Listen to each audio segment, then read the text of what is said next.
My parents were the first to fall violently ill from the sickness we now know as XoRax.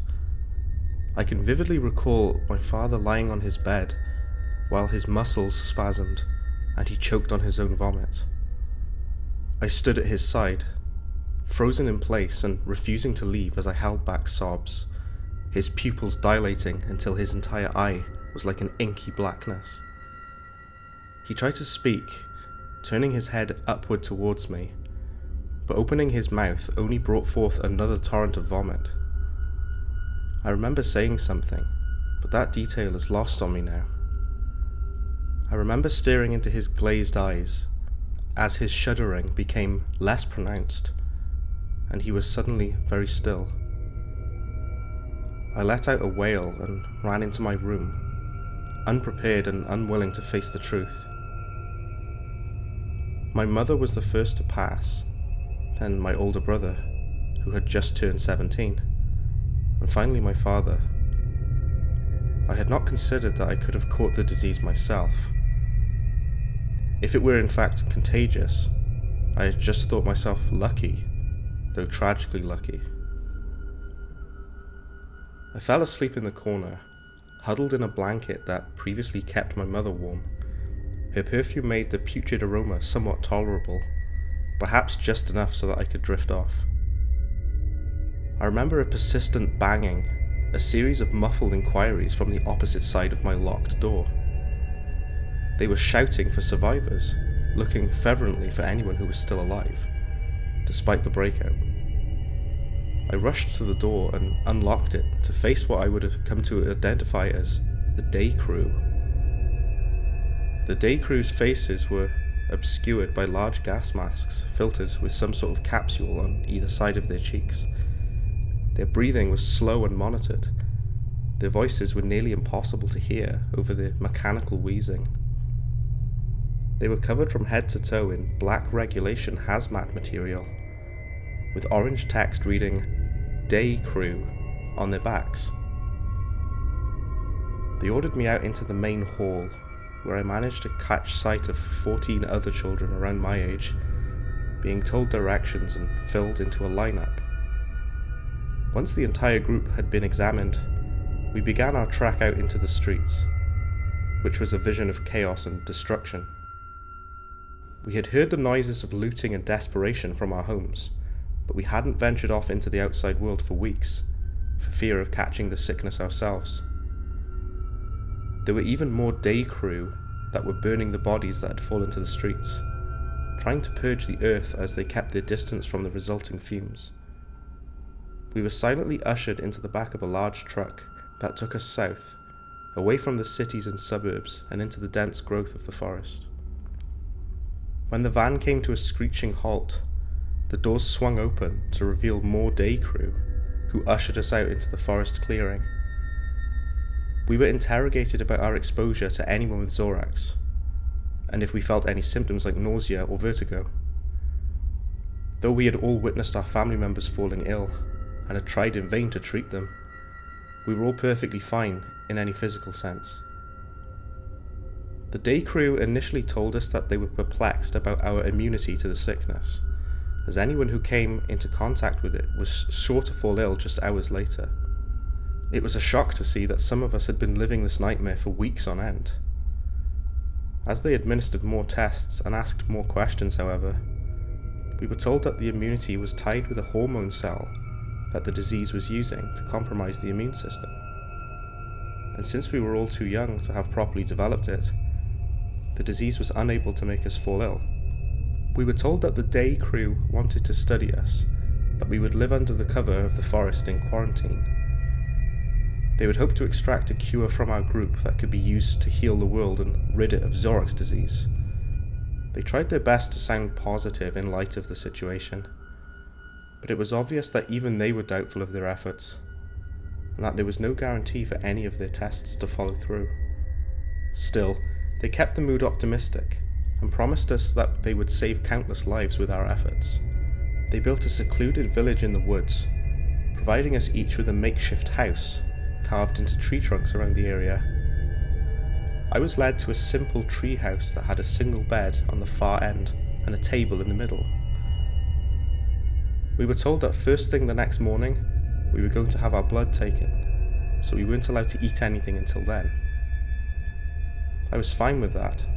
I hadn't been hungry for days. The image of my mother, father, and brother crowded my thoughts instead. I didn't get much sleep.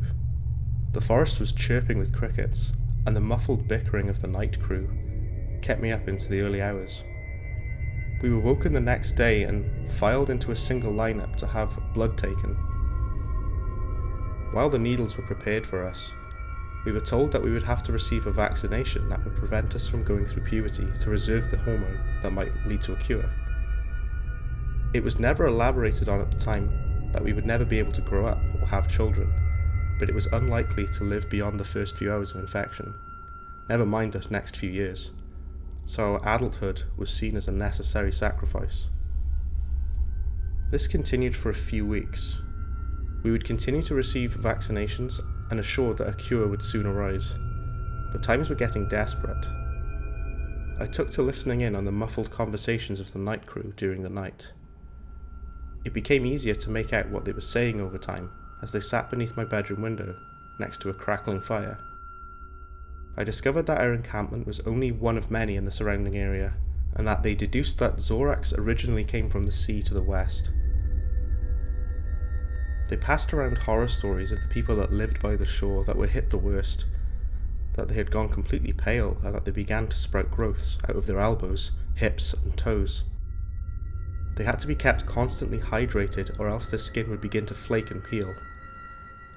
Their pupils had dilated and their entire eye was coloured black. And at this, I thought back to my father sitting on the couch and writhing in pain. There was food in the mountains, one assured another. They were gathering it in droves, perhaps to keep it from spoiling. Another woke up, revealing that they had managed to find expecting women who weren't exposed to the XoRax, and that they were being kept in the mountains to birth their young away from the sickness. The topic came back to the present situation. They began to discuss our encampment, and that our results, while promising, weren't being worked on fast enough. There were accusations claimed and fingers pointed, but at last they settled on keeping their mood positive, that something would come along eventually, that we just needed more time. Discussion drifted back to the horror stories of the West Coast, which clearly sparked interest in the group, as they talked of the corpses that had been found along the waters and drifted ashore, each with deep black eyes. I rolled over in my bed, unable to listen to any more of these stories without images of my family. Staring up towards the ceiling, praying that we would manage to find a cure soon, and that I wouldn't have to hear about the people of the West anymore. It has been nearly a month of testing when something went wrong. A few short hours after our latest vaccination, several kids began complaining of distorted vision. They could see trailing lights in the air, making their way across the plains. While their faces were covered with their masks, I could sense the worry that played across their faces. We were told that they were just visual hallucinations, and that they would subside in a few hours. When I awoke the next day and glimpsed around the room, I too could see the trailing lights drifting through the air. They forbid anyone to discuss the lights any further, though it was clear everyone could see them. As we lined up to have our blood drawn, one of the day crew became terribly ill and began to vomit through his gas mask. In a frenzied panic, we were ordered back into our homes as they led the sick member away into the woods. We were told to come out and organise ourselves into a line for decontamination. After covering everyone with a chalk-like substance, they began to scrub away at it with some foul-smelling liquid until they were assured that we were safe to deal with once more. This excessive procedure became a part of our daily regimen, and it's how we started calling them the Scrubs, rather than their official titles. We were disillusioned, and it was obvious that they were as well. The visual hallucinations began to worsen, even though we had stopped taking vaccinations long ago. Some kids began to befriend imaginary creatures in the air, speaking to the trails of light. I was horrified that I might start losing my sanity as well. I didn't want to eavesdrop on the discussion over the fire that night, which had gradually worsened with each passing week. With a trailing desperation in their voice, the night crew began to exchange information about the other areas. The food in the mountains had been contaminated, and rumours began to surface that all the births had resulted in defects, with each child being over a healthy birth weight, with their eyes far apart. They would likely succumb to the disease and perish as well. The cure that had been tested on the XoRax-ridden patients hadn't shown any signs of preventing the sickness, but rather had simply slowed down the progress of the sickness so that it claimed lives in days rather than hours. While this was some good news, they focused on how little was accomplished over such a large span of time, and how anyone with the sickness shouldn't be kept stringing along, but rather destroyed, so that they couldn't contaminate anyone else. There was a coldness in their voice. I rolled over in my bed to watch the lights play across my vision, dancing across my eyes until I fell asleep. The scrubs were gone the next day, leaving us behind as their failed experiment. The other children seemed unaware of this and decided to continue befriending imaginary creatures. In a depression, I sulked off to bed, only to suffer a violent burst of spasms and shivering in the process. I drifted in and out of sleep that night, having one reoccurring nightmare after another. When I awoke, I heard something pass through my doorway, something that couldn't possibly be there. Rolling over, I reluctantly looked up into the air to watch a trailing ball of light float around my house before descending toward my bed. "Hello, Link. Wake up. The great Deku Tree has summoned you." So that was XoRax, and all along, it was a Legend of Zelda creepypasta. Now, I don't suppose anyone would have guessed that unless you have a very keen ear. There's a lot of clues throughout the story that if you're familiar with The Legend of Zelda: Ocarina of Time, you will know that they are in reference to the game. For example, the Day crew are like the Deku, spelled D-E-K-U, from Ocarina of Time. There's so many things like the tree village and the kids that never grow up, and it's like an origin story of The Legend of Zelda: Ocarina of Time. That was really, really quite clever and unexpected. Even if this story did not end up being a Zelda creepypasta, if it was just a general horror story, I found it very interesting anyway, about, the kids having to have vaccinations so they can retain their youth because they are unaffected by the virus and things like that. If you haven't played The Legend of Zelda: Ocarina of Time, then you probably won't understand this creepypasta. So just for a basic explanation, you play as a young boy named Link, and you start the game in this very small village, woodland village, with these huts, sort of like tree houses and things. And everyone in your village is a kid. Everyone's retained their youth. And the character of Link that you play as in the Legend of Zelda games has retained his youth for what seems like millennia. So once you know that, this story makes complete sense. If you go back and listen to this creepypasta again, and then look at The Legend of Zelda: Ocarina of Time, everything will make sense. I really enjoyed this. I think it was very smart, it's very unique, it's unexpected.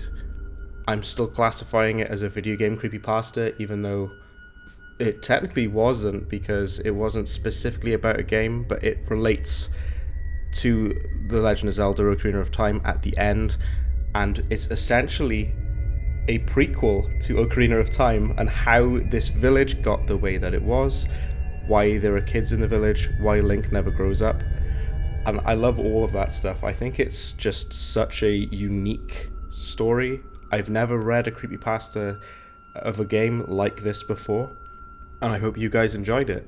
Once again, thanks to Mega Drive Menace for suggesting this pasta to me. It's a great pasta. It's probably the best I have read so far. In this entire series, in the entire Gaming Pasta Revival series, this is the best creepypasta I have read so far. That's all for today's reading. If If you have any thoughts, please leave them in the comments. Remember to like and subscribe, join the Discord channel if you'd like to, so you can also recommend and suggest pastors to me. Brad out.